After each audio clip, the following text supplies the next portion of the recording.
noite a todos que nos possam estar a seguir através das redes sociais. Este é o último evento do Road Trip do Empreendedorismo, um evento da ASPA que nós iniciámos em 2021 para dar a conhecer os vários empreendedores e empreendedoras que vivem ou passaram pela Alemanha, e que continuam a manter as suas ligações a Portugal. O objetivo desta iniciativa é tentar mostrar que os portugueses também conseguem empreender cá fora e que trazem bastante valor a todas as esferas onde se incluem, e que existem bastantes coisas boas e bastantes desafios também quando se tenta embarcar numa aventura, tal como empreender, criar o seu próprio negócio num país diferente, ou às vezes tanto fora como em Portugal ao mesmo tempo, como temos alguns casos. Este evento tenta aproximar a ASPA dessa esfera da população portuguesa que agora reside aqui na Alemanha, e fechamos aqui um ciclo de atividades nas quais os empreendedores e empreendedoras mostraram os seus projetos. Daqui para a frente, o empreendedorismo e o road trip do empreendedorismo vai continuar a ser um dos grandes pilares da ASPA, sendo que para o ano 2022, o restante, não é? Vamos tentar inovar e trazer novas metodologias para esta iniciativa, especialmente esperando que o Covid também nos deixe ter um formato um pouco diferente só do formato online, e que consigamos aproximar dentro das várias comunidades os empreendedores e permitir-lhes também terem acesso a novas ideias, a novas experiências e a criarem o nosso pequeno, mas grande ambiente de empreendedorismo português aqui na Alemanha. Tenho hoje comigo online o Vítor Vieira e o Tiago Taveira, ambos empreendedores. Começando pelo Vítor. O Vítor é um membro acérrimo da ASPA, tem estado connosco já há bastante tempo, foi membro do antigo Conselho Executivo da ASPA, e tem vários projetos e várias iniciativas, mas antes de mais, Vítor, eu queria saber um pouco mais sobre ti e sobre o que é que te trouxe aqui à Alemanha, e como é que tens vivido esta experiência fora de Portugal. Ora bem, o que me trouxe à Alemanha, muita gente pode dizer o carro ou o avião, mas na verdade foi o programa de Novo Contacto, que na altura chamava-se Network Contacto, e que recomendo vivamente a todos os jovens recém-licenciados que tenham algum interesse em internacionalização, de quererem procurar alguma coisa fora de Portugal, seja só por curiosidade, seja temporário, seja permanente. É um ótimo programa, e foi isso que me trouxe para a Alemanha. Depois, o que me permaneceu, o que fez-me ficar cá, foi um ano de programa, e foi menos de um ano, não é o suficiente para aprender alemão, e então decidi ficar um pouco mais de tempo e acabei por começar um doutoramento. E, entretanto, a vida segue o seu rumo e já se passaram 15 anos. E desta tua vinda para a Alemanha e do que tens aprendido até agora, o que é que te diferencia a tua vida aqui da tua vida que tinhas antes, provavelmente em Portugal, e quais é que são as razões que te mantêm cá? Pronto, entretanto, uma pessoa cria uma família, cria raízes, cria laços, uma comunidade nova, diferente, internacional. Não perdi os laços em Portugal, mas o interesse de permanecer cá, tanto o ambiente social, profissional e o ecossistema, digamos assim, é particular. É diferente se eu tivesse ficado em Portugal, porque eu aí teria um outro ecossistema diferente, teria muitos mais portugueses a conviver com muitos mais portugueses, teria outras experiências. Não é bom nem mau, é simplesmente diferente. E na altura em que tomei a decisão de querer ficar aqui, é porque, pronto, a ideia de voltar a Portugal é sempre fácil. mas de ir lá para fora é o desafio, e fui à procura do desafio, e entretanto, agora se calhar o desafio é voltar a Portugal, em vez de ficar cá. Excelente. E falando de desafios, tu tens várias iniciativas, não é? Ou seja, Sim. Portanto, depois do doutoramento, estive a trabalhar dentro da área médica. Abri aqui a filial alemã da Inova Mais. Depois, passados uns anos, através de um interesse comum, tanto de fazer alguma coisa nova em Portugal, com um interesse na economia azul, abri uma empresa com a minha irmã para a aquacultura de lapas, que é uma das iguarias que nós mais gostamos na Madeira. E aqui entra-se mesmo em foco este ponto de sustentabilidade, do que é o tema de hoje, que entra não só pela aquacultura, mas por todo o ecossistema que vem depois do consumo, que há ainda muito por fazer. Assim. okay. Entrando um pouco sobre esta tua iniciativa na Madeira, como é que funcionou para ti esta experiência de empreendedorismo? Ou seja, tu estás a cerca de 3.000 e tal quilómetros de distância, e Será que a acredito palavra que a tua irmã trauma esteja se na aplica? Madeira. Assim, eu não faria isso se não tivesse uma equipa que está lá dedicada no local. O meu envolvimento na empresa parte-se muito na parte da inovação e da ligação entre ecossistemas de inovação que consiga contribuir alguma coisa. Quem está realmente também a desenvolver a parte técnica da empresa está lá localmente. E são essas as pessoas que têm de ir ao centro de formalidades de empresas e buscar os papelinhos para traduzir mais alguma coisa e demorar uma semana para ter uma fatura eletrónica da empresa de eletricidade, porque alguns têm muita dificuldade em responder e-mails. Portanto, esses desafios que só se consegue resolver localmente e batendo à porta de uma pessoa, naturalmente não posso ser eu a resolver. Um, e tem de ser outras pessoas que estão a trabalhar comigo. Não fiz tudo sozinho. Excelente. E, se tivesse de definir o que é que a Alemanha e o que é que Portugal contribui para esse projeto, então a parte portuguesa é mais a operacionalidade do projeto e a parte alemã tem a componente mais ligada à inovação e mais R&D, ou existe aqui uma partilha de conhecimentos entre os dois lados? Há sem dúvida uma partilha de conhecimentos e de expertise entre ambos os lados.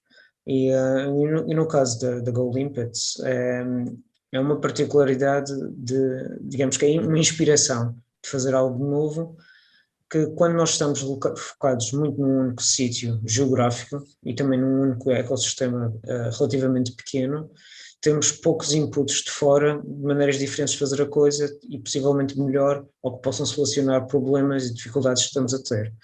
E tal como a inspiração até de abrir a Go Limpets nasceu de certa forma na Bulgária, na costa do Mar Negro, um bocado o que se passa em Portugal, a realidade portuguesa e a realidade regional é muito particular, está ali. E depois todos os outros laços, os outros contactos que se faz pela Europa fora, que trazem mais valor, enriquece tanto a empresa a nível regional, como todas as suas redes onde estão envolvidas. E, portanto, nós estamos, através dessa empresa, envolvidos em alguns projetos europeus, exatamente nessa perspectiva, nesse intercâmbio de expertise e de conhecimentos, que conseguem realmente traduzir-se em outputs que sejam valiosos para a empresa e depois também, naturalmente, para o mercado e para a sociedade. Excelente. Se calhar, dando um passo atrás e indo em direção à Inove Mais, também é uma iniciativa que trabalha nos dois países, certo? Ou seja, Exato, a Nova Mais tem 5 escritórios na Europa. Portanto, eu ok. estou a liderar o escritório na Alemanha, com os clientes em alemães, mas temos escritórios também em Porto, Bruxelas, Lisboa e Varsóvia. E construímos aí uma rede de contactos para o negócio principal de consultadoria e de inovação, e também fazemos desenvolvimento de software com a nossa equipa dedicada, mas nós trabalhamos muito numa base do que vem o fundamento de uma ideia nova até ao estado pré-comercial. Temos ali um progresso todo enorme por fazer, onde não trabalhamos sozinhos, trabalhamos naturalmente não só com os clientes, mas com todos os outros stakeholders necessários para trazer uma ideia até ao mercado. E isso é um conhecimento extremamente valioso e pertinente para os dias de hoje, para as dificuldades que todos os empreendedores têm de dar o passo seguinte e de saber qual é o passo que querem tomar e qual é o mais vantajoso, onde é que estão os maiores riscos ou as maiores oportunidades. E há algumas coisas, a Inova Mais pode ajudar e ajuda-te, efetivamente. Muito bem. Última pergunta. A tua experiência acaba por ser, digamos, multi-europeia, não é? Tens ligações a vários países nas várias iniciativas que tens. Para empreendedores que muitas vezes vêm de Portugal para a Alemanha ou para outros países da Europa a empreender, e às vezes o contrário, não é? Pessoas que tentam empreender fora e acabam por regressar a Portugal para uma zona mais confortável. Qual é que seria o maior conselho que poderias dar a alguém que queira ter realmente negócios em vários países na Europa, no teu caso, tanto na Alemanha como em Portugal? O meu conselho principal é conhecer o mercado onde querem operar. E não estou a dizer isso em termos abstratos de dimensões e de valores, é saberem bem o que é que querem fazer naquela região onde querem operar, terem um plano do que é que querem fazer lá e depois investigar e trabalhar sobre esse plano de modo a concretizá-lo. Simplesmente abrir uma empresa em qualquer país europeu é relativamente simples. Mais ou menos trabalho, mais ou menos dificuldade com a língua estrangeira, as coisas conseguem se resolver, mas operacionalizar as situações, todo o processo que vem depois disso, isso é que é a dificuldade. E ter um bom plano poupa-nos tempo, poupa-nos esforço e poupa-nos dinheiro. E por isso é que esse seria o meu primeiro conselho, fazer uma investigação do que é que querem, fazer um plano, ver onde é que estão esses pontos, procurar, antes de tomar a ação, procurar os outros pontos de contacto onde se possam apoiar, se calhar fazendo uma analogia, como está na escalada, eu antes de jogar a mão acima para agarrar o próximo ponto, eu estou a olhar à procura de qual é o ponto onde eu quero agarrar e fazer esse scouting para depois então dar o passo. Perfeito, muito obrigado pela tua experiência e por todos os conselhos. Passando aqui para o Tiago. O Tiago é um dos founder da CodeZero. Não sei se disse bem o nome, é assim, sempre um pouco difícil misturar português com inglês e alemão ao mesmo tempo. Tiago, conta-nos um pouco sobre ti, a tua experiência aqui através deste país bastante frio, e como é que tem sido a tua experiência de empreendedor até agora? Eu mudei-me para a Alemanha há cerca de 10 anos. A minha paragem inicial até foi na Holanda, onde estive a fazer um mestrado. Eu vim originalmente de Matosinhos, não sei se isso é relevante, né? Mudei-me para estar, eu fiz mestrado na Holanda, depois não gostei muito de onde estava a viver, não gostava muito, com 22 anos não estava a achar muito, não gostava de viver em Roterdão, então decidi juntar-me a uns amigos em Berlim e viver cá. E eu quis vir para Berlim, estava entre ir para Berlim ou para Londres, porque ia trabalhar na indústria de startups, era o meu interesse em trabalhar em projetos assim mais aliciantes, porque também agora, mas na altura também falava-se muito em trabalhar na indústria de startups, sendo difícil ir para os Estados Unidos, então pensei em ir para as capitais da Europa onde isso aconteceria, com a ideia sempre de criar a minha própria empresa um dia, que isso acabou por acontecer uns anos mais tarde. E assim foi. Não sei se isso responde à pergunta. Sim, ou seja, tu em Roterdão não conseguiste encontrar o ambiente que querias, mas achas que Berlim te trouxe esse ambiente? Ou seja, fala-se muito do ambiente de startups em Berlim, da comunidade, de ser um hub bastante forte e bastante interligado. foi isso que te prendeu cá? Ou... Sim, eu acho que a diferença é a quantidade de gente na indústria de startups em Berlim, que é, se calhar em comparação com Londres também será parecido, que há muita gente a trabalhar e há muitas startups, pá, é muito dinâmico, ou seja, tu podes de um ano para o outro mudar de trabalho com muita facilidade e crescer na carreira muito rapidamente, porque também é esse o fascínio de juntar a startups, é juntar-te a uma empresa que vai crescer rapidamente e tu também podes crescer na tua carreira rapidamente, porque podes juntar como intern numa startup pequena e se aquilo der certo rapidamente passas rapidamente, pronto, num ano ou dois podes passar rapidamente para uma posição de gestão em que estás a liderar pessoas e ter uma exposição a coisas que talvez não terias estando por exemplo, em Roterdão seria talvez trabalhar em algum tipo de indústria mais estável, onde o progresso fosse mais lento, vá. Claro que há outro tipo de aprendizagem a dar, mas não era isso que eu estava à procura na altura. Excelente. E estava a pensar no que estavas a dizer sobre também a tipologia de indústria, não é? Ou seja, é o facto de Berlim estar tão investido em startups muito ligadas, pelo menos a novas tecnologias, a uma tecnologia muito ligada à internet, muito ligada ao acesso às pessoas, não é? Tipo, é isso que mais ou que poderá mais aliciar neste percurso mais ligado ao crescimento e a tentar fazer uma coisa mais dinâmica? Ou achas também noutros mercados ou noutros tipos de startups esse tipo de aprendizagem também existe? Acho que há várias coisas a ter em consideração. Acho que uma delas é também estarmos no país mais rico da Europa, ou num dos países mais ricos do mundo, ou seja, qualquer negócio que se crie aqui vai ter um grande mercado inicial, não é? Porque em Portugal, algum empreendedor que se decida, por exemplo, criar uma loja ou criar algum tipo de negócio inovador vai ter uma tarefa muito difícil em arranjar um mercado inicial, porque simplesmente o mercado português é bastante pequeno.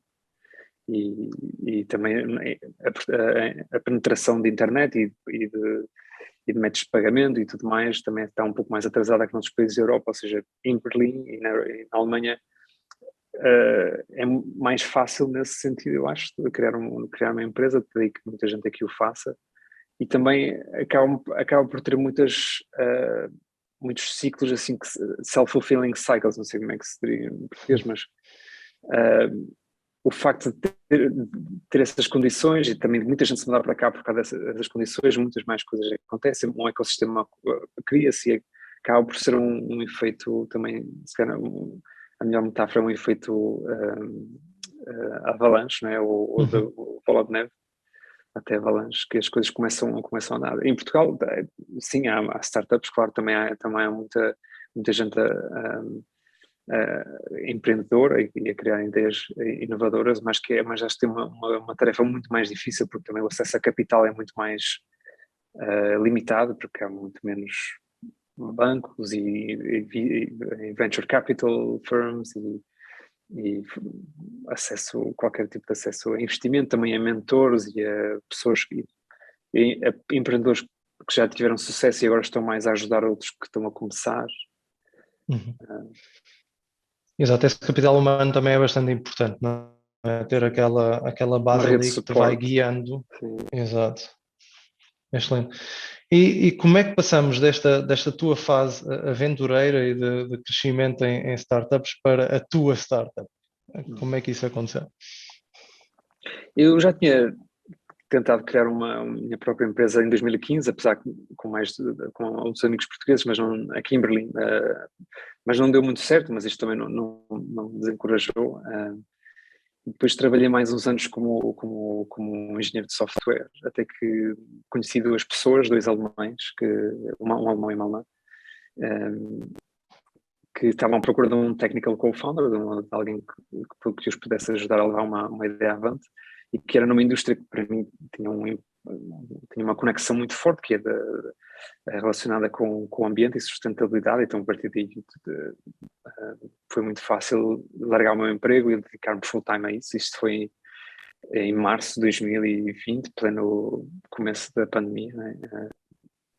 também foi fácil arranjar tempo para estar em casa e dedicar-me a tempo inteiro a criar uma empresa. Acho que poderia ter sido mau por muitas razões, mas acabou por até ser bom para nesse sentido de conseguir focar nisso. E bom, desde aí já lá vai 1 ano e meio, quase 2 anos, na verdade. Março, não, 2 anos, já lá vão 2 anos. Uhum. Excelente. E, eu tentei pesquisar um bocadinho sobre a Cozero no site. Conseguias contar-nos um pouco como é que a Cozero atua, qual é que é o raio de ação? Porque parece bastante interativo, não é? Parece algo como um software que ajuda as empresas um pouco a planear a sua pegada carbónica, mas deve haver muito mais por trás por isso. Se nos conseguires explicar um pouco. Era isso que eu ia apresentar até a seguir, mas eu posso dar um elevator pitch aqui. Basicamente o que nós fazemos, nós ajudamos as empresas a avançar para a neutralidade de carbono, ou seja, nós ajudamos as empresas a entender inicialmente qual é a sua pegada ecológica e a partir daí conseguimos ajudá-las a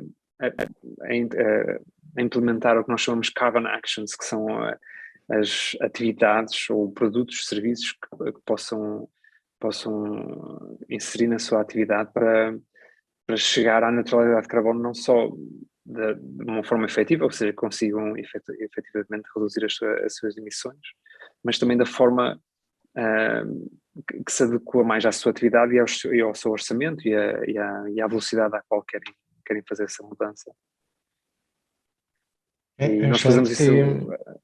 Desculpa, continua. Não, podes terminar. Basicamente esse é o plano de ação e o que nós fazemos é nós temos um software, basicamente o modelo da empresa é um SaaS, um Software as a Service, para que as empresas consigam não só monitorar a situação digitalmente, mas também automatizar todos os processos de coleção de dados e também de atuação na sua pegada ecológica. Ok, excelente.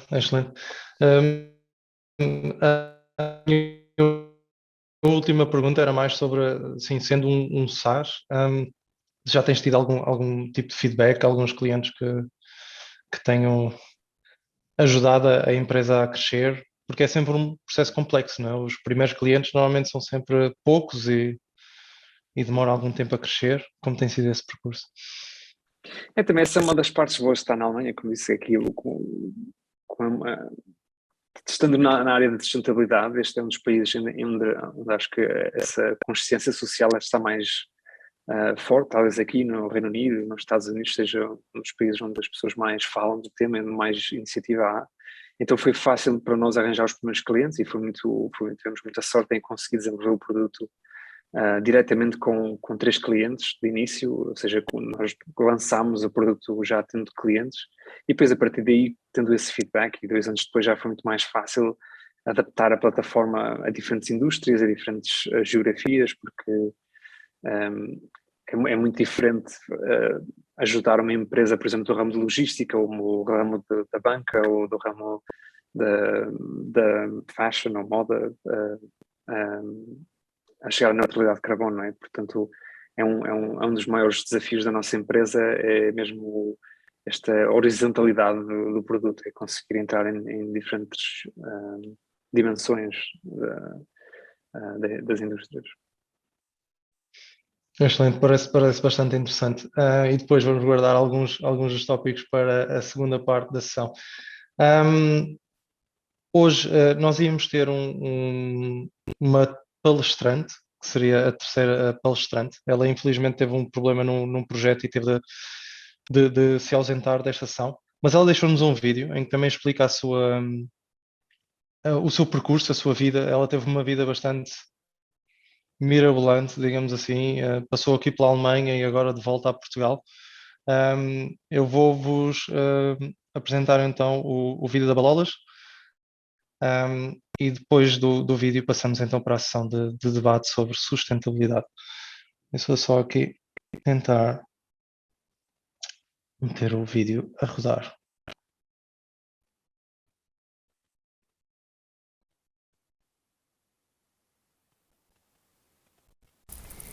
Olá a todos, em primeiro lugar, muito obrigada pelo convite, estar aqui e estes momentos são tão necessários de partilha de experiências e de pensamentos e de ideais. O meu nome é Balolas Carvalho.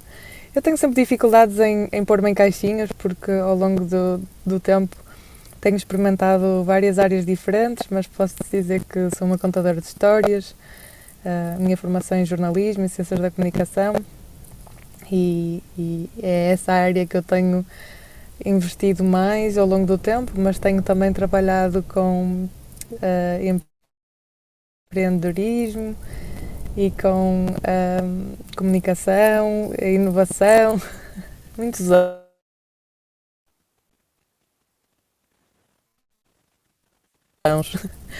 E pronto, eu sou produtora, organizadora de eventos, escrevo. É mesmo uma millennial, basicamente, que vai dando um bocadinho em várias áreas e explorando várias áreas, porque acho que sempre tive uma grande curiosidade por vários temas e por vários mundos e a verdade é que quero experimentar ao longo da minha vida vários caminhos. Mas todos eles estão guiados por uma linha, por uma base de ideais e de valores. Eu costumo dizer que estou ao serviço de corações em expansão e de mentes abertas. Esta minha curiosidade sinto-a como bastante contagiosa na medida em que eu tenho o mesmo de partilhar com as pessoas que estão à minha volta e que estão comigo nesta jornada, nesta experiência humana. E então faz parte das minhas paixões partilhar com o mundo aquilo que eu vou descobrindo e sempre numa constante necessidade de ir para fora da minha zona de conforto, de ser confrontada com ideias que são diferentes das minhas, tentando sempre ser flexível e tentar ver o mesmo assunto com diversas lentes e a tentar ver diferentes perspectivas. E por isso que eu vos posso dizer é que a minha vida tem sido assim uma grande aventura profissional, porque desde muito cedo tinha muita necessidade de estar ao serviço e de fazer acontecer. Gosto muito, não costumo esperar por ninguém para fazer as coisas acontecer, já estou habituada a arregaçar as mangas e a ir para cortar mato.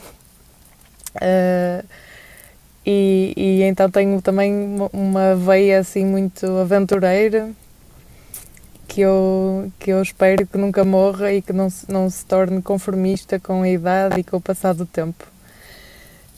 Pronto, então eu desde ter dirigido uma rádio comunitária em Cabo Verde, a ter sido correspondente da Bloomberg, ainda com um inglês bastante naivo, muito nas suas... pronto, agora é claro que eu olho para trás, eu tinha 21 anos ou 22 e vejo isso com muito carinho. Eu comecei a trabalhar como jornalista freelancer, a mandar os meus trabalhos e a pagar muito para trabalhar, porque para fazer currículo e portfólio, fazer muitos trabalhos gratuitos, logo no primeiro ano da faculdade. Então, quando terminei a faculdade, já tinha um portfólio feitozinho e candidatei-me a este trabalho e fui então dirigir uma rádio comunitária em Cabo Verde, na Ilha da Boa Vista, uma experiência extraordinária. E pronto, e na altura comecei então como correspondente da Bloomberg e pronto, nem tinha a oportunidade de assinar a maioria dos trabalhos, tinha uns editores fantásticos com muita paciência. E lembro-me de mandar os meus textos à minha tia, que era professora de inglês, para me corrigir. Ainda não havia o DeepL, nem o Grammarly, essas aplicações todas que agora nos facilitam tanto a vida. E fiz um mestrado em Relações Internacionais, mais tarde.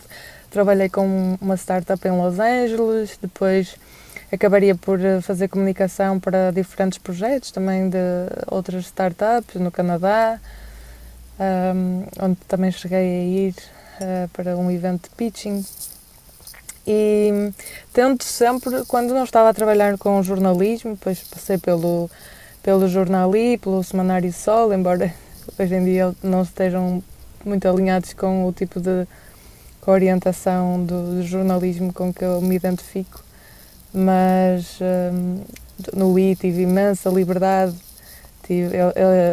os meus chefes realmente ensinaram-me imenso, principalmente a minha editora, Marta Reis, por quem tenho um carinho muito grande, e davam-me imensa liberdade, então criei assim muito conteúdo que eu na altura criei a Geração I, que era um ato semanal dos millennials, um trabalho a fundo todas as semanas sobre de investigação da realidade, um retrato geracional.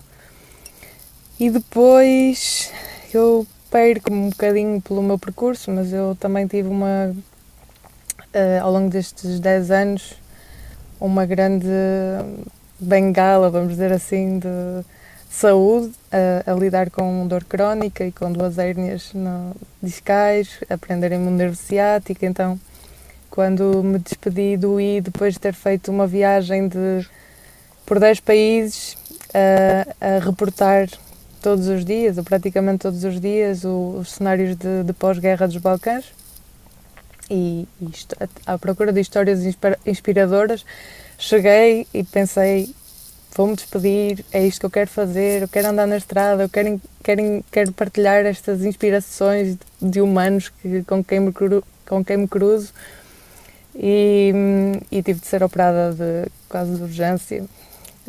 Estava mesmo numa crise horrível e fiquei de cama desde novembro até março de 2018.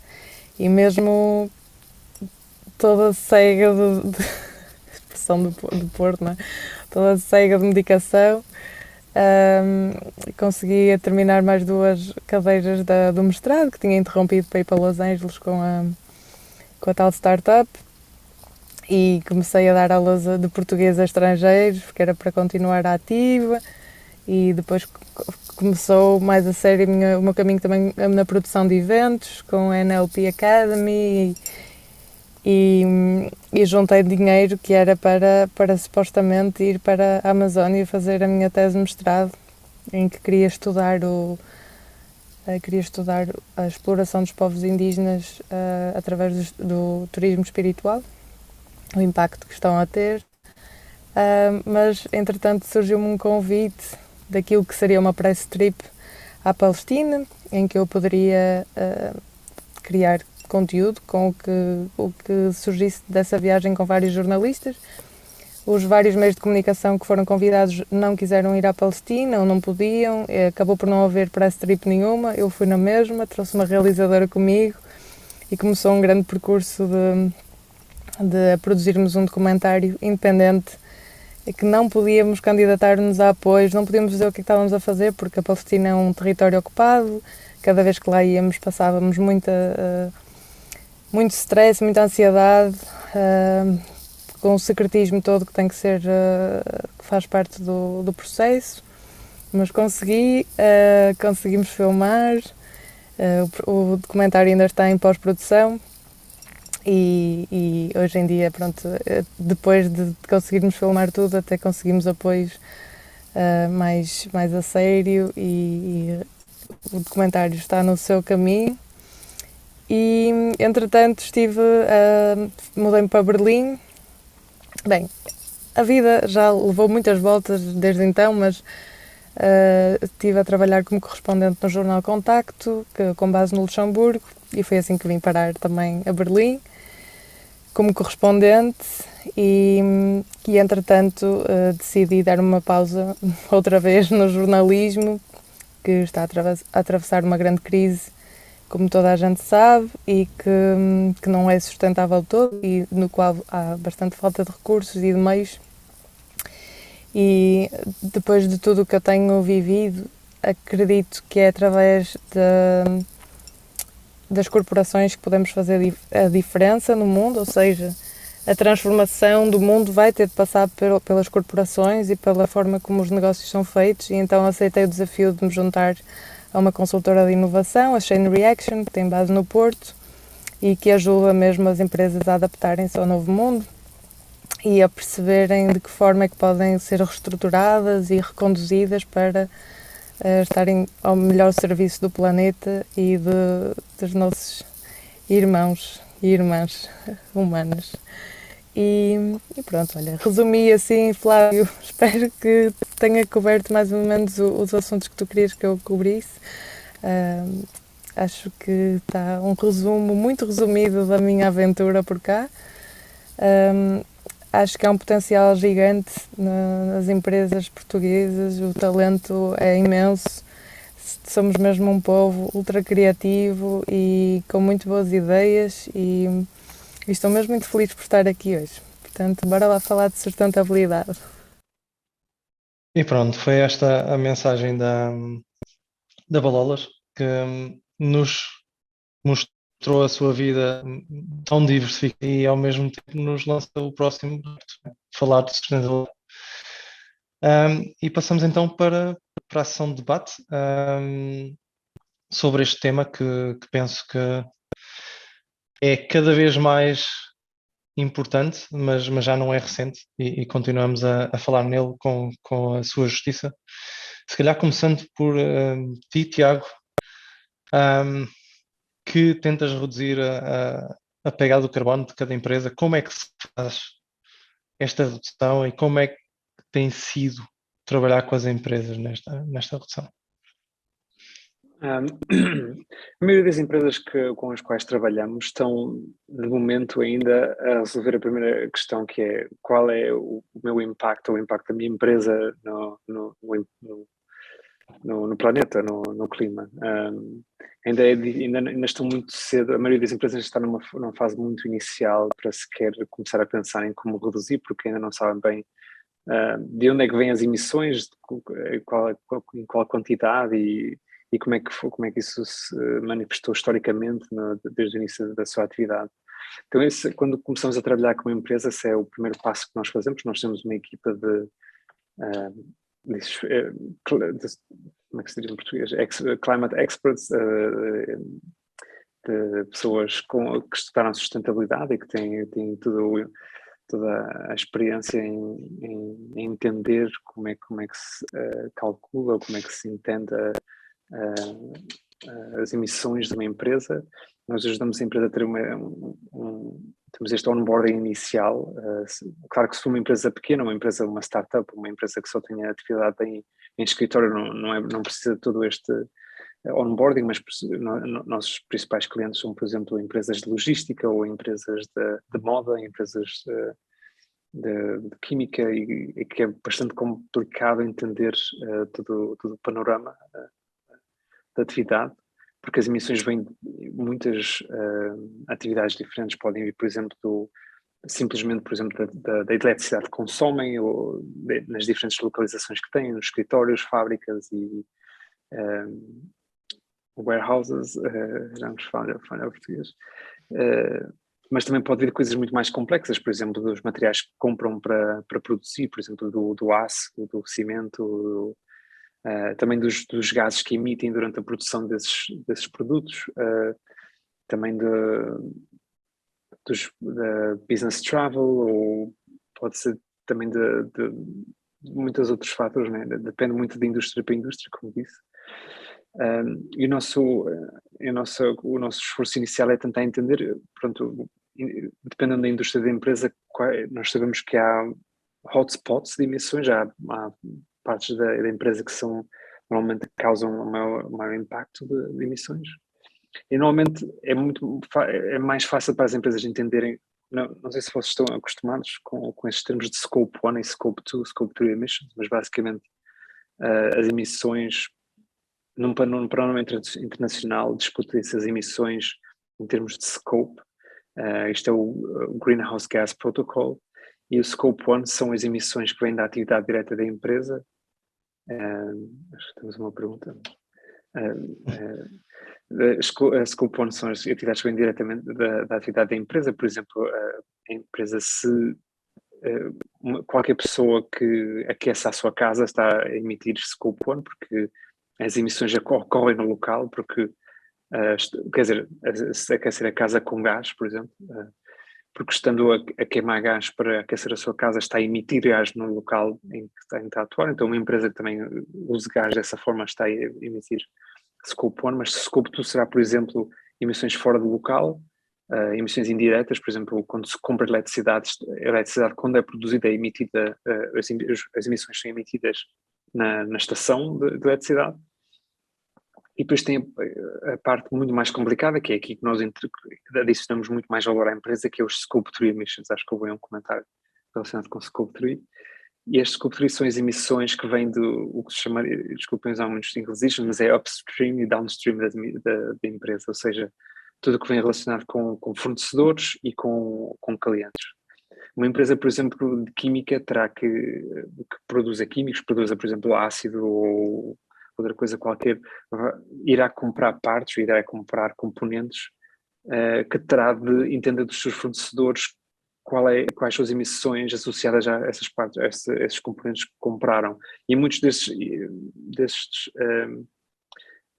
fornecedores não têm essa informação, ainda não fizeram esse trabalho, especialmente se forem fornecedores de mercados em que isso ainda não é ainda uma questão, as emissões dos seus próprios produtos. E depois daí a empresa também, quando usa esses produtos, vai produzir ela própria produtos que vai passar à frente para outro participante do mercado, e também terá, fazendo este trabalho, conseguirá dizer aos seus clientes qual é a pegada ecológica dos seus produtos, que é também um dos trabalhos muito interessantes que fazemos para os nossos clientes. Eu acho que fui em muitas tangentes na resposta, mas não sei. Dá para pegar por aí. Eu, pensando em todos estes temas, não é? Como é que efetivamente, ou que ações imediatas é que as empresas podem tomar para conseguir atingir essa, pelo menos uma redução, não é? Carbónica? E uma pergunta correlacionada é quão interligadas estão essas ações com a relação custo-benefício das mesmas, não é? Porque há muitas ações que são vistas sempre como custo e o benefício é sempre um pouco intangível, não é? Sim, isso também é um dos benefícios de fazer este assessment, este cálculo das emissões da pegada ecológica, porque também é possível entender qual será o custo da redução, porque é uma das coisas que nós ajudamos a empresa a fazer, não só é entender os seus objetivos, a fazer tentar não usar palavras inglesas, mas a estabelecer objetivos. Por exemplo, a maioria das empresas talvez seria entrar na neutralidade em 2050, mas também entender qual é o seu orçamento, e depois aí para entender qual é a velocidade da redução que pode ser atingida, porque, como podem imaginar, há muitas formas de reduzir as emissões de uma empresa. Vendo num gráfico, pode-se reduzir no último ano, se reduzir tudo no último ano, em 2049, vai chegar à neutralidade de carbono, mas ao custo de toda esta área do gráfico de emissões, não é? Ao contrário, se for uma redução gradual, se virem o gráfico das emissões desta área, vai ser muito, muito, muito menor. E nós tentamos aconselhar as empresas, ou tentar ajudar as empresas a fazer uma redução mais regrada, porque eventualmente também vendo o panorama não só por causa do planeta, claro, mas para a empresa isso eventualmente vai se traduzir em custos, todas as emissões de carbono, não só, por exemplo, pela taxa de carbono que eventualmente poderá atingir as empresas, mas também na Europa já há o European Trading Scheme, né? Já existe um mercado de carbono que muitas empresas participam. Não sei se isso é também demasiado termo técnico para falar aqui, mas é interessante para a empresa saber qual é o montante total de emissões que leva até 2050 ou até o seu objetivo, porque eventualmente isso vai se traduzir realmente em custos.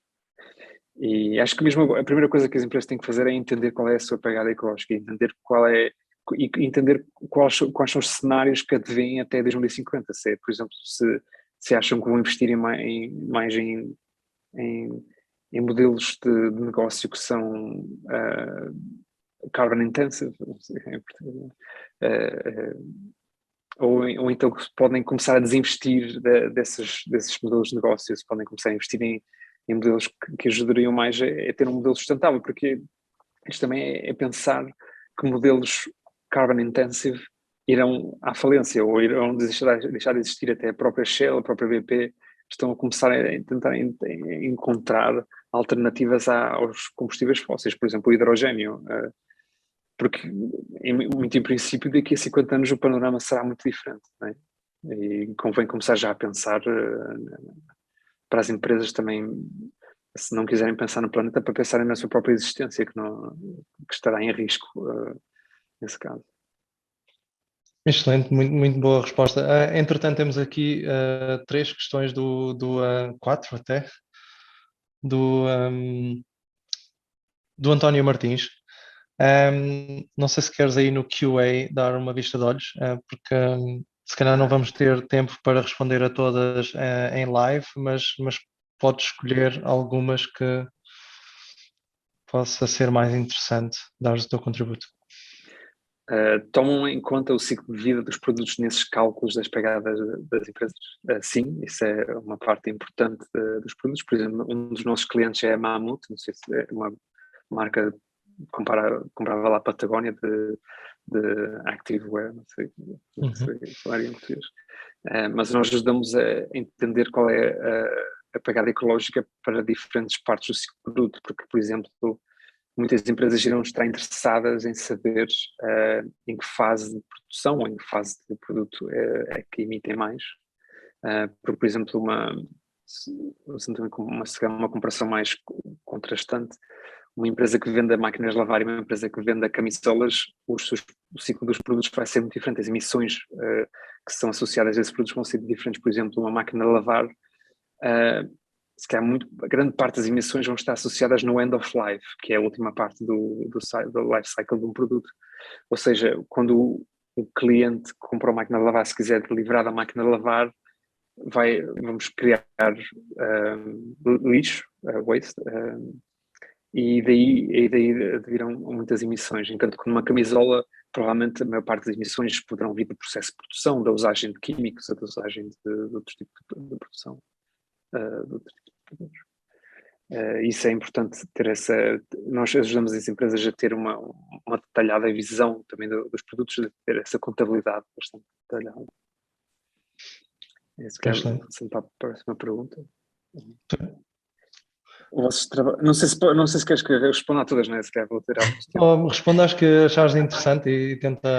Se quiseres deixar algumas para o Vítor depois também pode pegar em algumas delas. Vocês trabalham mais produtos ou mais pegadas organizacionais? Nós fazemos ambas, ou seja, para as empresas é importante ter ambas, porque a pegada do produto faz parte da pegada da empresa e nós ajudamos as empresas a tentar criar essas fronteiras, que parte é que é associada a cada produto e que parte é associada à empresa. Mas é um problema bastante interessante esse que puseste. As empresas gostam dos offsets ou têm desconfiança em relação a eles? As empresas gostam demasiado de offsets, de momento, eu acho que é um grande problema, porque também pode levar muito o que se chamaria de greenwashing, que é empresas, por exemplo, se calhar usando um exemplo pessoal, é que quando vou para Portugal vou pela Ryanair e quando vou pela Ryanair eles têm uma opção de fazer offset do próprio voo que custa tipo €1, isso é impossível quando vou para Portugal o offset do voo seja €1, que todas as emissões do voo custem apenas €1. Isto é apenas para darem atenção que o mercado de offsets não está bem, não é bem não é bem regulado, não se sabe quem é que fez essas calculações, quem é que chegou a esse €1 da Ryanair. E onde é que eles vão usar esse dinheiro? E será que vai mesmo ter algum impacto em reduzir as emissões do meu voo? E daí que offsets sim fazem sentido, mas fazem sentido para as emissões que não podem ser reduzidas, por exemplo, o voo, que será muito difícil de reduzir, mas nós não oferecemos offsets às empresas de momento, é uma coisa que queremos ter cuidado porque queremos focar-nos na redução, na mitigação das emissões, para apenas usar offsets eventualmente para, por exemplo, não fazer offset de emissões que podem ser reduzidas. Se a empresa usa demasiado aço na sua produção, A solução não é fazer offset da produção de aço, mas é usar o green steel, ou mudar para plástico, mudar para madeira, se puderem, né? Claro, depende.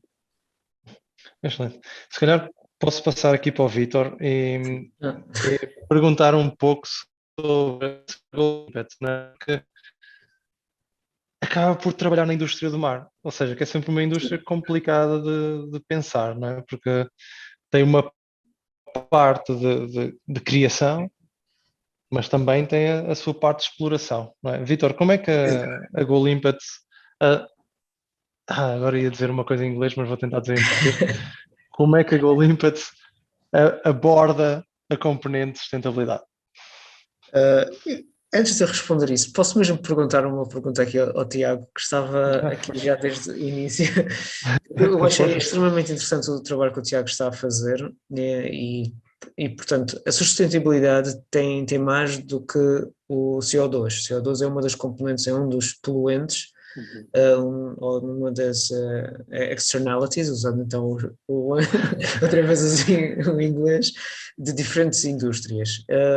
E se vocês já estão a considerar, mais tarde, adivinham, evoluir para incluir outros tipos de poluição na vossa análise e nos serviços que vocês fornecem. Porque quando tu falaste da indústria da moda, desse cliente vosso, a indústria da moda é, na verdade, a segunda indústria mais poluente do mundo, principalmente por causa dos corantes para as fibras, que é tudo feito no Paquistão, Bangladesh, Índia. Eles poluem e destroem lá rios, literalmente rios, para colorir os textos, só, e depois todo o resto de produção. Vocês estão a considerar dar esse passo, eventualmente, quando a empresa estiver uma dimensão e um tamanho crítico? Nós, enfim, eu poria isso numa caixa em que se chamaria ESG, que é aquela Environmental, Social and Governance, ou seja, a maioria das empresas tem reports nessas áreas, né? Não só na poluição, mas também, por exemplo, na diversificação na diversidade da sua dos seus trabalhadores e de como é que tratam os trabalhadores que contratam no Bangladesh ou o que quer que seja. Nós estamos, essa é alguma coisa, é algo que quereríamos também incluir no nosso produto, se calhar daqui a um ano ou dois, porque parece uma coisa bastante complexa. Nós focamos muito no carbono porque é um dos problemas mais, ou se calhar o problema mais grave, quer dizer, estas 2 semanas o problema mais grave do mundo parece outro, mas o problema mais grave do planeta é de facto o aquecimento do planeta, e o carbono não é só o carbono, mas nós lidamos com carbon equivalent, nós convertemos tudo para carbon equivalent, porque, por exemplo, o metano é 25 vezes mais poluente, ou mais, não mais poluente, mas faz mais gases de estufa do que o carbono, mas nós convertemos tudo para carbon equivalent, ou seja, tudo que seja metano tem uma equivalência para carbono. Ok. Pronto, respondendo então à pergunta do Flávio, a indústria do mar, ou as indústrias da economia azul, têm outros, para além do CO2, como essa externalidade da sua operação, têm outros aspectos também que é preciso ver, porque a sustentabilidade tem desde a utilização, seja do mar ou da terra, a utilização dos recursos naturais, a sua produção, o seu consumo e o pós-consumo. E no caso da GoLimpet, nós criamos a empresa exatamente com o objetivo de, através da aquacultura, salvar uma população, digamos, com um produto alimentar, com uma identidade gastronómica singular nas ilhas da Micronésia, que não existe. E da maneira que estamos a apanhar e a rapar a rocha e a costa deste molusco, em algumas ilhas dos Açores já se esgotou o estoque. Já não tem estoque para crescer de uma forma natural. Vai ter que esperar 50 anos, talvez, até migrarem para lá para suficientes para criar um estoque suficiente para justificar uma apanha. Portanto, temos esta parte da sensibilização do consumo, o consumo sustentável, que é um dos SDGs da União Europeia, não, das Nações Unidas, e, portanto, esse aspecto do consumo responsável na indústria do azul só pode ser ultrapassado através da aquacultura, em todos os produtos que nós consumimos, para uma dimensão global que nós estamos aqui a falar, nem que seja uma dimensão nacional ou até uma dimensão europeia, tem de vir principalmente da aquacultura. Da mesma maneira que temos o consumo de carne de vaca, de galinha ou porco, ou peru, são todos animais que foram criados em condições ideais, da mesma maneira que se faz com os peixes. E todo o processo de produção também tem de ser sustentável, tem de ser não só para o meio ambiente onde eles são envolvidos, sejam com as reduções de despejos de água, sejam com reduções de excesso de ração animal, sejam com tudo e mais alguma coisa. Há uma lista enorme de critérios de sustentabilidade que diferentes organizações que fornecem, como é que é dizer, fornecem serviços de labeling, conseguem identificar e catalogar e saber se uma empresa está a produzir de uma forma sustentável ou não. E no caso da Go Limpets, nós transferimos isso para uma produção em terra, com um sistema controlado, e a maior poluição que nós estamos aqui é realmente o consumo energético, que depois é o tal offset que nós fazemos para ir produzir, que pode ser ultrapassado efetivamente com consumo energético baixo, ultrapassado por energias renováveis, diretamente localmente produzidas. Uma das empresas que eu visitei antes de abrirmos a Go Limpets, eles tinham um pequeno gerador eólico na Irlanda, que estava sempre numa zona ventosa e era 25 kW de eletricidade que aquilo gerava, mas produzia metade do seu consumo energético. E o conselho que me deram na altura foi: quando tu fizeres isso, compra logo um de 50 kW, porque assim cobres todo o teu consumo energético. Pronto, logo se vê esse aspecto. Depois tem o pós-consumo.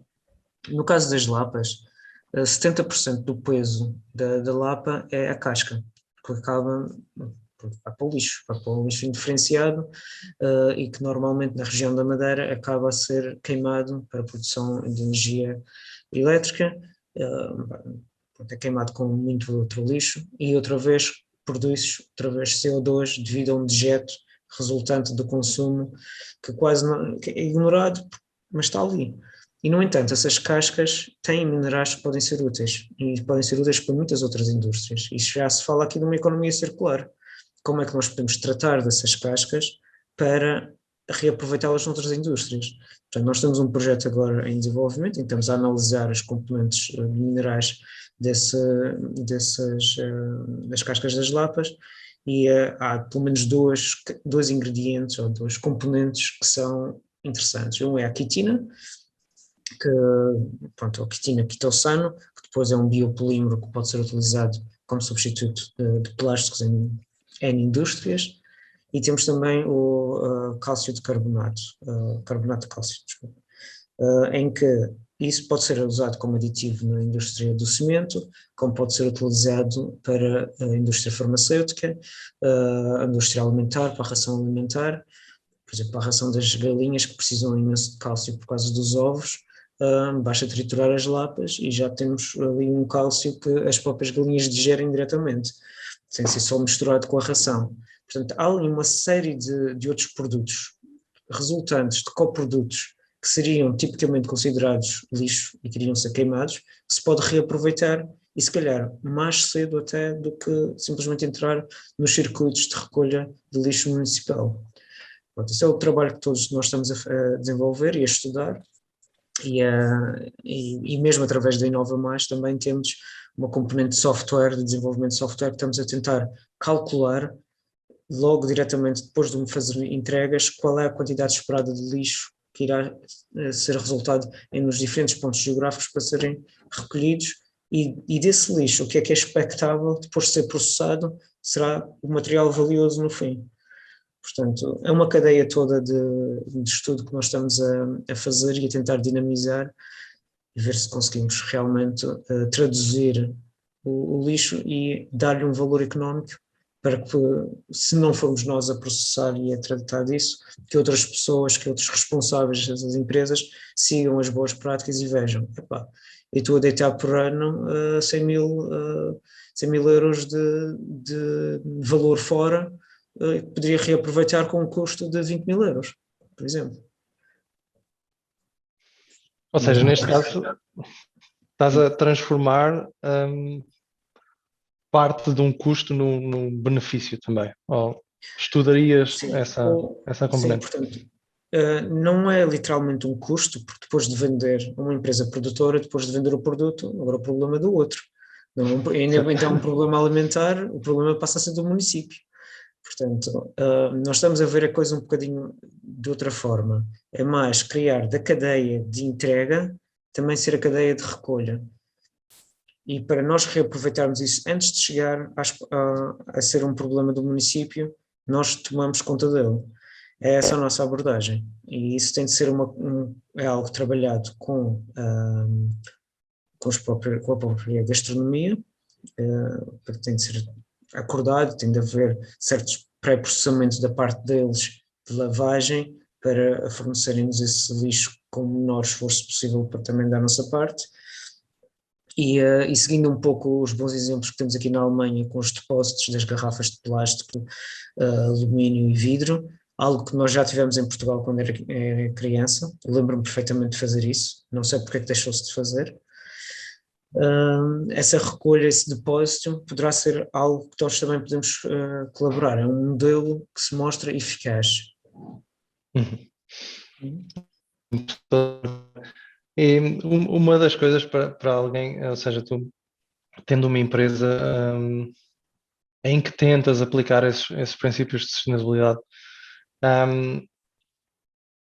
é interessante para mim saber, tipo, como é que investidores, não sei se tu utilizas investidores externos ou não, mas como é que eles olham e valorizam essa sustentabilidade? Porque outros fatores são fáceis de meter no modelo de cash flows, não é? E se pensarmos em empresas que tenham de fazer obrigatoriamente uma transição carbónica, o custo tem um offset de cash flows futuros, não é? No teu caso, já tiveste alguma experiência com investidores e tentaste traduzir a tua versatilidade do ponto de vista sustentável em uma avaliação superior da tua empresa? Portanto, aqui se calhar as competências do Tiago em calcular custos associados a externalidades fazia também muito, dava uma ajuda enorme, porque o nosso resultado de trabalho com investidores foi negativo. Muito esforço para pouco resultado, mas o feedback também é muito interessante de receber, porque principalmente em Portugal a ideia de capital de risco não existe capital de não risco, portanto a ideia é que o dinheiro que vai ser investido tem de ter uma certa previsibilidade de quando é que vai haver um retorno de investimento, seja ele sustentável, seja a empresa com critérios sustentáveis ou não.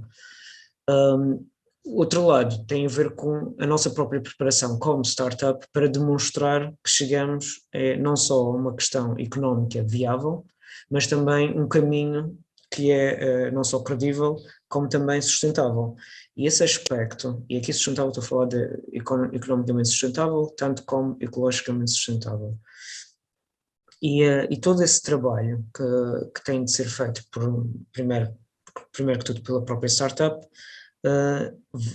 vai ajudar no diálogo com os investidores. Os investidores, de qualquer maneira, temos que os ver como se fôssemos pessoas, tal como nós que estamos aqui a falar.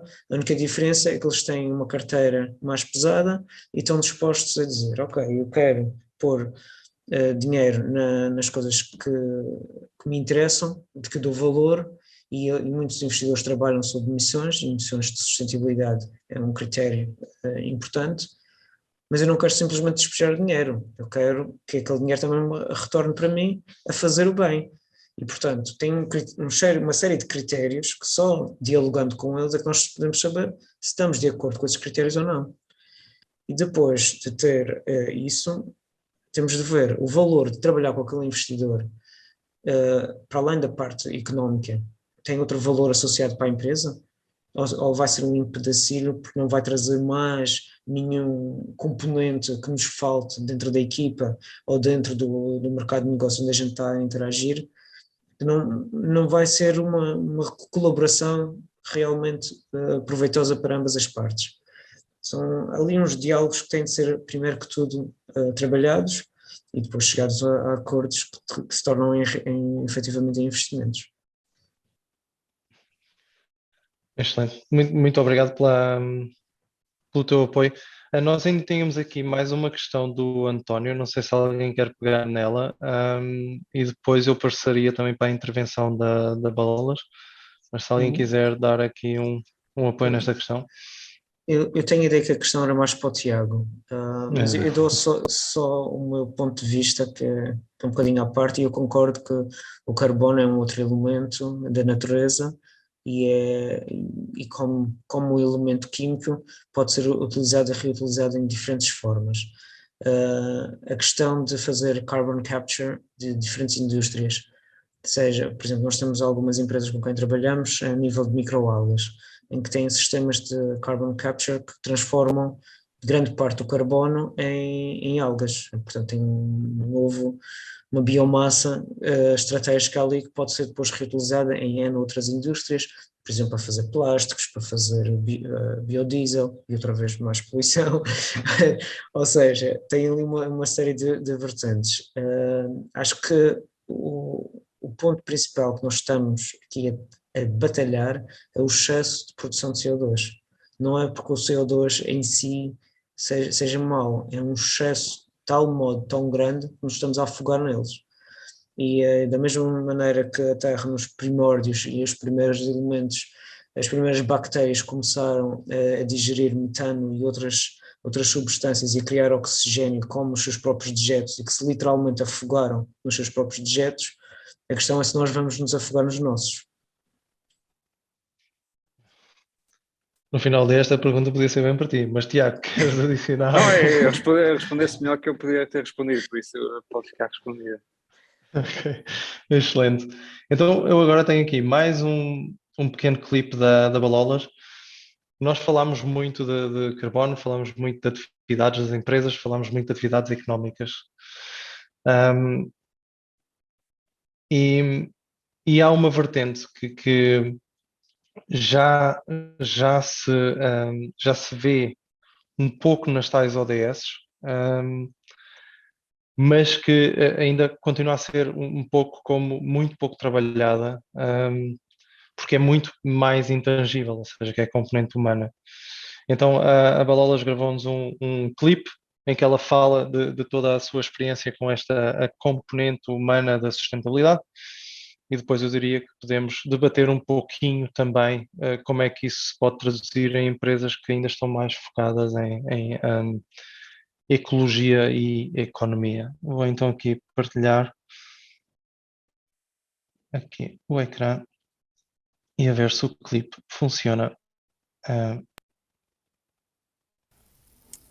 Então, sobre sustentabilidade e o mundo dos negócios e do empreendedorismo, é um assunto que deveria estar presente desde o início do desenvolvimento do mundo capitalista, não é? Que penso que os humanos realmente houve uma altura em que houve um shift de consciência e que houve realmente um desapego total da nossa sabedoria antiga e da nossa conexão com a mãe natureza.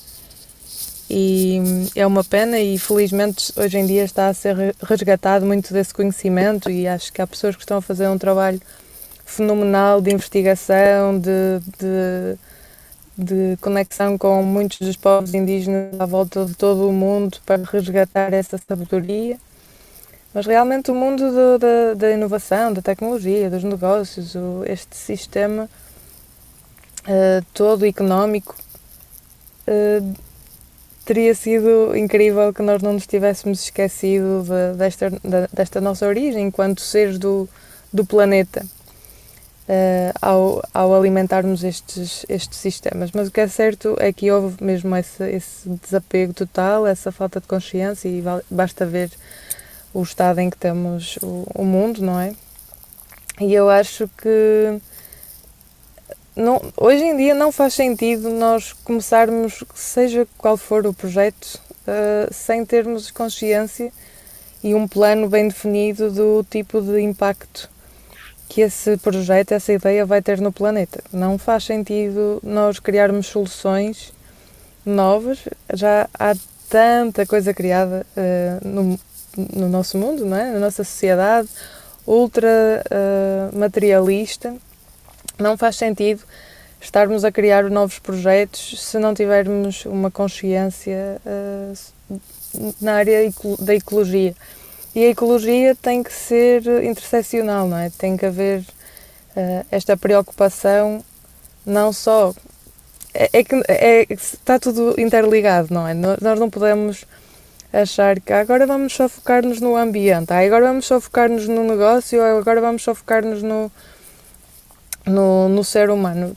Isto tudo é um ecossistema e todas estas realidades se interseccionam e nunca haverá sustentabilidade ambiental se não houver sustentabilidade económica e se não houver sustentabilidade no mundo das relações humanas. O que eu quero dizer é que enquanto não houver justiça social, enquanto não houver igualdade de género, de acesso aos direitos humanos básicos entre pessoas de diferentes etnias, enquanto houver populações de extrema pobreza, e aliás, hoje em dia é super visível, e há estudos sobre isto, como por exemplo, nos Estados Unidos as pessoas de cor estão muito mais expostas à poluição, ou obviamente países em que estão subdesenvolvidos, ou a consciência climática vai ser muito menor, porque eles têm obviamente preocupações básicas muito mais urgentes, não é? Mas nós, enquanto privilegiados, porque todos nós temos as nossas realidades, mas o que é certo é que os ocidentais têm uma realidade muito privilegiada. Temos a obrigação de, se estamos a trazer novos projetos à vida, temos mesmo de ter esta consciência, um bocadinho mais evoluída em termos de valores comparados com os negócios de antigamente e projetos de antigamente. Quer dizer, não faz sentido começarmos uma empresa nova e não termos consciência de igualdade de género. Não faz sentido nós não termos noção da importância que é haver igualdade salarial, o bem-estar no trabalho. Eu falava com o Flávio que achava que era mesmo importante nós falarmos da sustentabilidade das relações humanas, porque é necessário nós realmente reconectarmos com a nossa essência humana. Isto, peço desculpa por eu falar assim, com esta determinação toda, quem sou eu, não é? Nós estamos aqui a partilhar ideias e ideais, então eu falo com esta confiança, mas eu sou bastante aberta a novas perspectivas. Mas, na minha humilde opinião, eu acredito que apenas faz sentido que os humanos se reconectem com esta essência do que é sermos humanos. E o que é sermos humanos? É sermos empáticos, é termos a capacidade de nos pôr na posição do outro, é sermos solidários, é sabermos viver em comunidade, é juntarmos as nossas criatividades, as nossas paixões e conseguirmos interligá-las e interajudarmos-nos. Então, na minha perspectiva de um mundo ideal, não é? Em que eu acho que nós todos que estamos nestas áreas, seja mais artísticas, seja mais empresarial, todos temos um bocadinho o sonho de trazer algo novo ao mundo, ou de pelo menos fazê-lo um bocadinho melhor, torná-lo um bocadinho melhor. E para isso nós precisamos dos superpoderes que os humanos têm. que é a compaixão, o amor, a capacidade de nos pormos no lugar dos outros, como eu dizia agora mesmo. E as equipas com que nós trabalhamos, nós precisamos de fomentar este espírito humanitário, humanista, esta preocupação com o outro antes de competirmos. A competição pode ser uma base deste sistema, não é, capitalista e que alimenta a máquina, mas nós precisamos antes de competir, precisamos de nos motivarmos, mas trabalharmos em conjunto para chegarmos mais longe. Isto soa muito clichê, mas é verdade. E dentro das empresas é preciso estarmos atentos ao que as pessoas estão a passar na sua vida pessoal, percebermos de que forma é que cada um trabalha melhor, qual é que é o ambiente que o torna mais produtivo. Faz sentido o trabalho remoto? Faz sentido estar a vir para o escritório? Eu acho que todas estas nuances, todos estes pequenos detalhes que vão trazer bem-estar ao trabalhador dentro da empresa, automaticamente vão espelhar uma personalidade da empresa muito mais aberta àquilo que deverá ser a inovação, não é? E a sustentabilidade. E quando nós falamos em sustentabilidade, obviamente também estamos a falar da sustentabilidade comercial e económica, mas da ambiental, que lá está, elas estão super interligadas e há cada vez mais espaço para se discutirem ideias de quais são os melhores planos para a sustentabilidade ambiental, como é que nós podemos realmente tornar as nossas ideias mais eficientes neste espectro. Mas eu não acredito que, enquanto nós não tivermos organizações com uma comunicação vertical e horizontal baseadas nestes valores humanos, enquanto não tivermos a preocupação do bem-estar e da dignidade humana no nosso dia-a-dia. E se as empresas não tiverem um sentido de missão e de valores declarado e definido em toda a sua equipa, a própria sustentabilidade financeira não estará a ser alcançada, porque vai falhar. Então eu peço desculpa porque eu vim assim, eu vou-vos mostrar, eu estou no carro, eu fugi do trabalho para conseguir partilhar com vocês um bocadinho do que me vai na alma. Têm sido dias muito intensos por causa da situação do que se está a passar na Ucrânia. A situação do mundo espelha claramente esta urgência que temos de realmente repensar quem somos nós enquanto espécie e o que é que estamos a trazer a este planeta. Neste preciso momento nós estamos a trazer coisas muito positivas ao planeta em termos de recursos e em comparação com a infinitude da abundância que o planeta nos dá. Mas eu acredito, lá está, que os seres humanos conseguem fazer melhor. São momentos como este que estamos a viver agora de partilha que podem fomentar e inspirar-nos a ser melhores, e eu convido-vos a escreverem para trocarmos ideias, a fazerem perguntas. Tenho mesmo pena de não poder agora desenvolver mais com a participação dos meus colegas. Eu estou mais ativa assim no Instagram ou num grupo de Telegram onde vou partilhando bastante informação, mas é só procurarem Balolas Carvalho. Eu estou com shadow ban no Instagram, se calhar não vai aparecer assim tão facilmente, porque eu partilho muito sobre a Palestina e o Instagram é bastante focado no sionismo, então não acho muita piada às minhas partilhas, mas também é assim que se faz revolução, é dizerem-se as coisas que o sistema não gosta, e pronto, para isso eu estou sempre disponível. Olhem, um beijinho, obrigada a todos e muito boa sorte com os vossos projetos. Bora lá fazer cenas juntos e não se esqueçam de ver também a Shane Reaction se precisarem de algum trabalho nesta área da consultoria.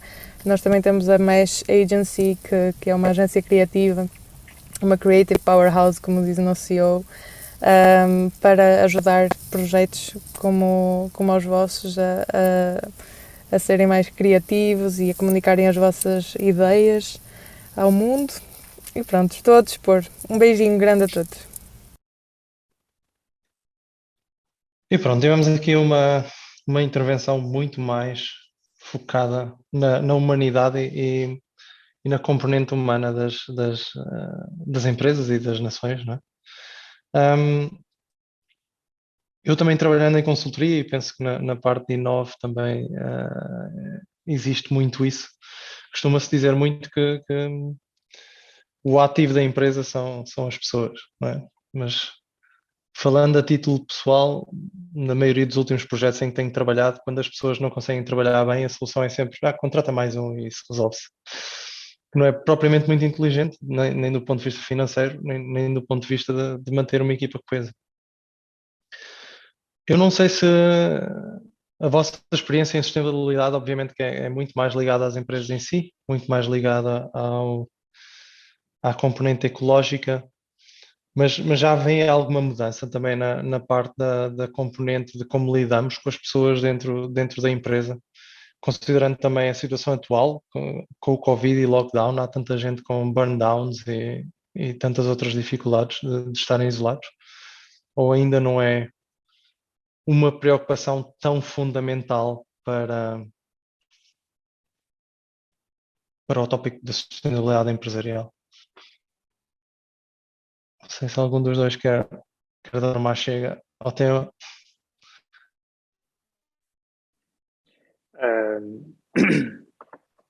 Eu acho que, claro, por os piores motivos, mas nunca se falou tanto do tema de sustentabilidade como agora, nunca se falou tanto bem,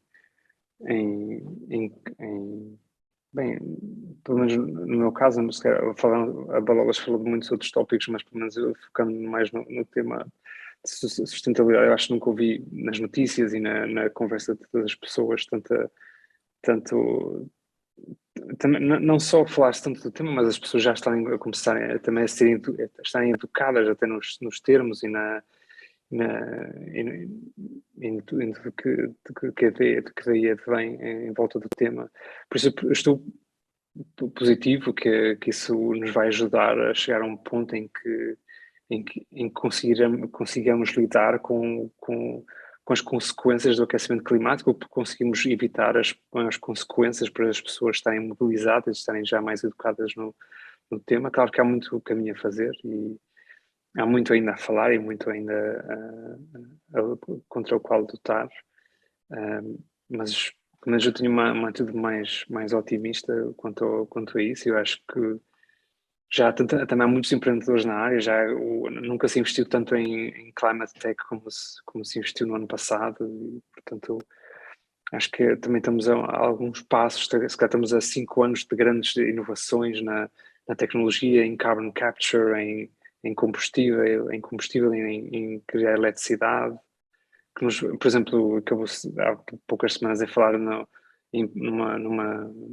groundbreaking step em fusion electricity, ou em fusão, não sei como é, se calhar é assim, em português é fusão.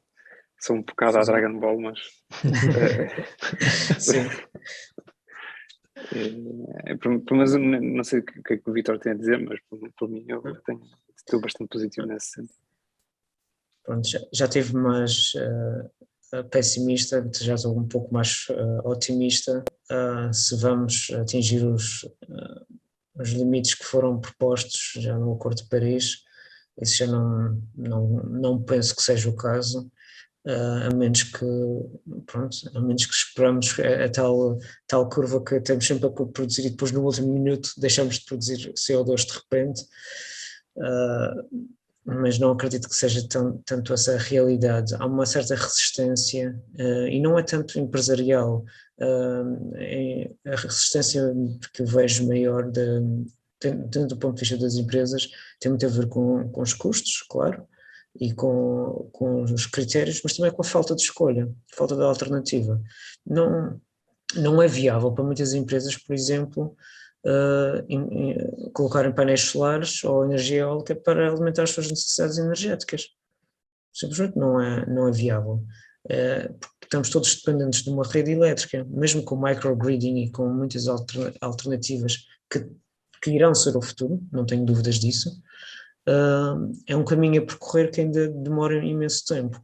E as soluções, digamos que mais rápidas, e aqui o Partido dos Verdes não gosta muito, mas a energia atómica, de fissão, neste caso, mesmo com não sendo totalmente carbon neutral, realmente conseguia produzir energia elétrica suficiente para nós desligarmos as outras, enquanto construímos centrais elétricas, eólicas, solares, investindo no microgridding, portanto uma série de outras alternativas, mas não há essa prontidão política, não estou a vê-la acontecer em muitos países, exceto na França, que anunciou que irá construir não sei quantas centrais nucleares, e por isso é um trajeto difícil, mas possível de ser feito, e precisa coragem, e precisa que as pessoas em todos os níveis da sociedade mostrem-se preparados para o fazer.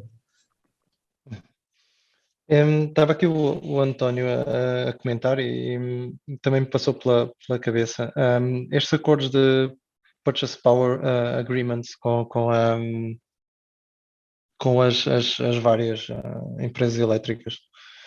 Eles não podem ajudar as empresas, mesmo que não tenham um custo-benefício tão grande em ter energia renovável nas suas instalações a conseguirem atingir essa meta de usar energia renovável. Por exemplo, se uma empresa instalar produção que não consegue ser sustentável, mas usar o facto de poder vender parte dessa produção para tornar o investimento mais rentável, não pode ser uma opção. Aqui, por exemplo, na Alemanha, eles costumam chamar tipo venda para a cloud, não é? Tipo, vende-se a energia para a cloud e depois consome-se só o que é preciso. Empresas mais pequenas, isto pode não ser também uma solução? Eu penso que sim. Há certas, mas outra vez, depende muito da empresa que tenha uma infraestrutura que permita fazer isso. Eu visitei uns produtores de instrumentos médicos em Tuttlingen, onde tem mais de 400 empresas lá instaladas que fornecem equipamento, principalmente à Ascolab, e é engraçado ver lá que são sítios relativamente remotos, rurais, e tem meia dúzia de armazéns a produzir coisas. E havia lá uma empresa que estava a montar todo o telhado só de painéis solares, em que nós brincamos que é só o dinheiro que ele vai ganhar a vender a energia elétrica dali vai valer mais do que o que está a fazer dentro do armazém. Talvez seja verdade, mas não é todas as empresas que estão nessa posição de o fazer. Uhum. É uma perspectiva interessante. O António também deu aqui mais alguns pontos também podem ser interessantes, não é? O facto de umas produzirem mais para as outras que acabam por produzir a menos. Se calhar em trajeto final, e uma última pergunta geral, e já estamos um pouquinho também além da hora. Eu estava a pensar se toda esta transformação tecnológica não pode ser, a médio prazo, também uma oportunidade de transformação para os tais países, como a Balolas referia, que não têm essa oportunidade, não é? Falou-se em alguns megaprojetos, não é? Tipo meter painéis solares no Saara, que se calhar acaba por ser um pouco virtual esse projeto, mas da mesma maneira, se calhar, se meteram grandes instalações de energia eólica ao longo da costa dos Países Baixos, se calhar este tipo de iniciativas também pode ajudar países mais pequenos e mais pobres a fazerem uma transformação económica e ecológica, ou não? Bem, do meu ponto de vista, nós europeus temos uma tendência de mostrar dentro de países africanos ou outros países mais pobres, vocês têm que fazer isto e tal, porque é melhor para vocês, e não limpamos a nossa própria casa, basicamente. Dizemos aos outros para limparem a deles e não fazemos o nosso trabalho. A verdade é que nós devemos ver a coisa um bocadinho de uma maneira diferente. Se eles ainda não têm infraestrutura montada, o conselho é não façam os mesmos erros que nós, porque depois é mais difícil e mais caro desmontar e voltar a fazer. Montem já um sistema melhor, e este é o melhor que nós conhecemos neste momento. E isso seria talvez a abordagem para zonas ou países mais pobres que ainda estão a montar a sua própria infraestrutura, em vez de montarem uma central a carvão, aumentam uma série de eólicas pelo mesmo preço ou por um preço semelhante, que vos vai trazer outras vantagens. É isso que nós aprendemos agora e que temos que passar esse conhecimento, essas boas práticas para fora, para que não se cometam os mesmos erros outra vez. Excelente. Tiago, tu também tinhas aberto o micro, queres completar? Sim, nesse sentido também fala-se, não sei se vocês leram, mas o Bill Gates lançou um livro há um ano ou dois, que fala muito de Green Premiums, que acho que é um conceito bastante interessante, também toca um pouco nas últimas duas perguntas que falámos, que é basicamente o caminho que o mundo passa em reduzir Green Premiums, que é basicamente o preço entre uma alternativa verde e uma alternativa cinzenta, por assim dizer. E, por exemplo, falando em países em desenvolvimento, entre a decisão entre criar uma central de carvão e uma central eólica, uma central renovável, acho que o Green Premium ainda é bastante grande para esses países, não é? E acaba por também passar pelos países mais desenvolvidos, e daí que vem o problema dos acordos de Paris e do Acordo de Paris não, mas o COP26, o quão difícil foi chegar a um acordo, que é o quanto os países desenvolvidos que beneficiaram com todo este CO2 que está no ar agora, que estejam a parar agora os países em desenvolvimento em também criarem, emitirem para saírem da pobreza, não é? Eu acho que o desacordo aí vem agora a entender qual vai ser a participação dos países desenvolvidos em subsidiar os green premiums, em reduzir o custo de ir para uma alternativa verde. Isto também é interessante, claro, é uma discussão que há todos os anos no COP, não é? E não deu grandes frutos talvez no último ano, mas em princípio são um dos caminhos também a evitar maiores problemas nesse sentido, em ajudar os países em desenvolvimento a escolher a alternativa verde, não tendo grandes green premiums, por assim dizer. Ok, excelente, muito obrigado. Então, se calhar vou fechar aqui a sessão, começar por vos agradecer, Vítor, Tiago e a Balolas, que nos enviou os vídeos. Também agradecer a quem se juntou aqui no Zoom ou a quem está a ver através do YouTube, que acaba por não nos conseguir enviar as questões. Tem sido um prazer ter realizado estas sessões associadas ao empreendedorismo, como é óbvio, e para a ASPA é bastante importante nós conseguimos essa ligação. Por isso, a todos os que seguem a ASPA e que veem valor nas atividades que nós fazemos, continuem a observar o nosso trabalho. Nós mantemos-nos nas redes sociais e vamos fazer também muitos projetos interessantes durante o ano 2022 e, obviamente, manter os nossos pilares, tanto da sustentabilidade, que é um pilar essencial para nós, o empreendedorismo e também todo o crescimento que nós, como portugueses, podemos tentar ajudar não só outros portugueses, mas a nossa comunidade, visto que estamos integrados aqui numa comunidade na Alemanha, a crescer e que todos em conjunto também conseguimos avançar com boas ideias. Tem aqui uma questão do António relativamente a onde é que se pode ver de novo todos os eventos. Eu vou deixar aqui os links da ASPA. Depois peço à Carla, que também está aqui na sessão, para partilhar o nosso YouTube para quem quiser revisitar as gravações. E basicamente todos os eventos são anunciados no LinkedIn frequentemente. E estava só aqui a tentar encontrar no LinkedIn o link. E basicamente no nosso site também vamos ter os vários eventos e em último no nosso Eventbrite, ou seja, eu vou deixar aqui todos os links para quem quiser ir vendo. de qualquer forma, no nosso YouTube, vamos depois publicando os vídeos, tanto deste evento como das outras versões deste evento. Dos eventos de sustentabilidade, também temos alguns eventos para crianças, para quem tiver filhotes que gostem de participar em eventos sobre a ciência e sobre histórias em português e língua portuguesa. Também temos alguns eventos lá e vão seguindo.